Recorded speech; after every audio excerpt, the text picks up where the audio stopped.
बिल्कुल खुशी होती है। यात्रा शुरू हुई 2005 में चलत मुसाफिर मोह लियो रे से, फिर वो बतासा हिट हुआ निरहुआ रिक्शा वाला में, फिर बतासा के नाम से कई फिल्मों में किरदार आए, फिर बतासा बनी, फिर बतासा चाचा बनी, फिर लागल रहा बतासा बनी।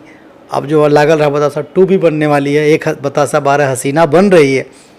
तो फिर अच्छा है, मज़ा आता है। और हम हमेशा अच्छी फिल्म ही बनाते हैं। हम लोग कोशिश करते हैं कि अच्छी फिल्म हो, ज़्यादा किसी को तकलीफ़ भी ना हो, लोग एंजॉय भी करें, मज़ा भी लें और मनोरंजन भी हो उनका।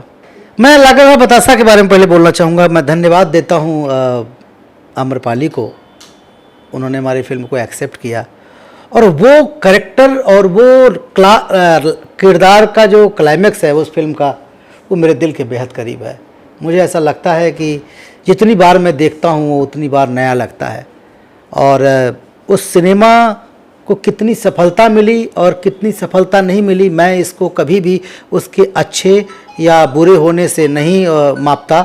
मैं बस सिर्फ इतना जानता हूँ कि बहुत ही क्लास का सिनेमा बनाया था आलोक ने और संजीव कुशवाहा ने।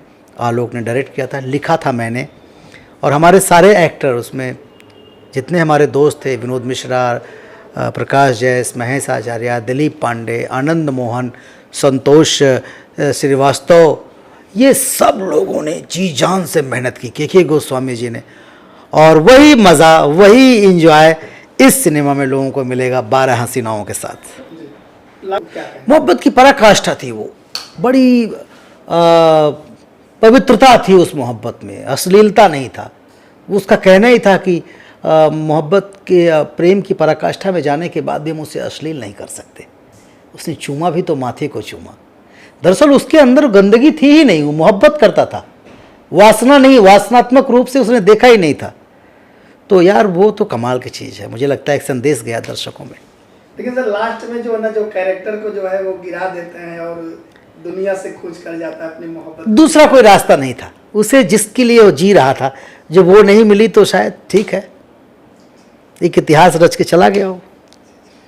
अब 12 हसीना किस तरह इतिहास रचेगी? अब देखिए, इसमें मेहनत किया जा रहा है। 12 हसीनाएं जो हैं वो हैं तो नहीं, लेकिन सब मेहनती लड़की हैं, खूब मेहनत कर रही हैं, डायरेक्टर भी मेहनत कर रहा है और मज़ा आएगा, कुछ न कुछ तो होगा अच्छा।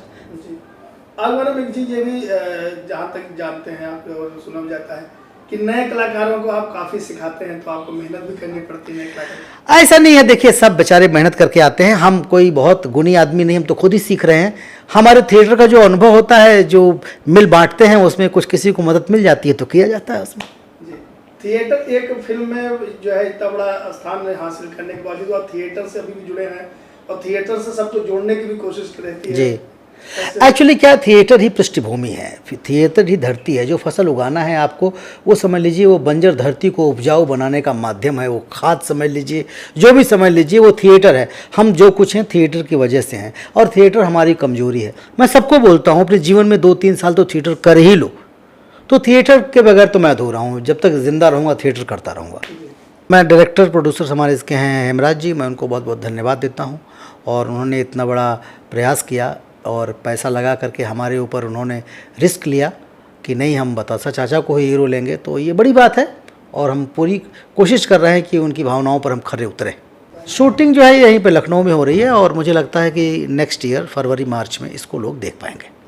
अगली अभी तो बहुत सारी फिल्में हैं, गबरू है और जान लेबू का हो और कम से कम बंसी बिरजू। हमको लगता है 15-20 फिल्में हैं जो कि आने वाली हैं हमारी अभी दर्शकों के बीच में।